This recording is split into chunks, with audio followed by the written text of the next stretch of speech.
পোশাক কারখানার ২৫ লক্ষ টাকা ডাকাতির ঘটনায় ৯ ডাকাতকে আটক করেছে ডিবি পুলিশ। গোপন সংবাদের ভিত্তিতে অভিযান চালিয়ে তাদেরকে গ্রেপ্তার করে ঢাকা জেলা উত্তর গোয়েন্দা পুলিশ। জানা যায়, গত ২৫ সেপ্টেম্বর সাভারের রাজ ফুলবাড়িয়া এলাকায় ডেলিকেট গার্মেন্টসের ২৫ লক্ষ টাকা সাভারের তুরাগ এলাকা থেকে ডিবি পুলিশ পরিচয়ে ছিনতাই করে একদল ডাকাত। পরে এ ঘটনায় সাভার মডেল থানায় মামলা হলে মামলাটির ছায়া তদন্ত শুরু করে ঢাকা জেলার উত্তর গোয়েন্দা পুলিশ। এর অংশ হিসেবে রাতে সাভার ও রাজধানীর বিভিন্ন এলাকা থেকে ৯ ডাকাতকে আটক করে ডিবি পুলিশ।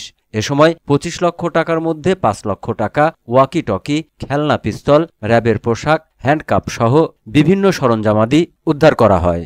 তাদের নামে ডাকাতি, হত্যাসহ বিভিন্ন থানায় একাধিক মামলা রয়েছে বলে জানান ঢাকা জেলা উত্তর গোয়েন্দা পুলিশের অতিরিক্ত পুলিশ সুপার জাহিদ খান। ভাঙ্গা ব্রিজের আগে তুরাগ ময়লা স্তূপের নিকট ২৫ অক্টোবর ২০২৫ তারিখে একটি ডাকাতির ঘটনা ঘটে, যে ঘটনায় ২৫ লক্ষ টাকা ডাকাতি হয়।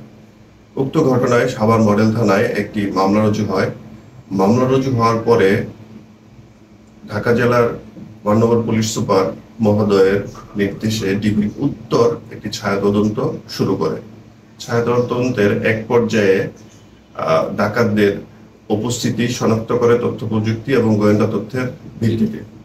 পরবর্তীতে আমরা ৭ জন ডাকাত ধরতে সক্ষম হই এবং তাদের দেওয়া তথ্যের ভিত্তিতে আরো ২ জন ডাকাত পরবর্তীতে অ্যারেস্ট করি।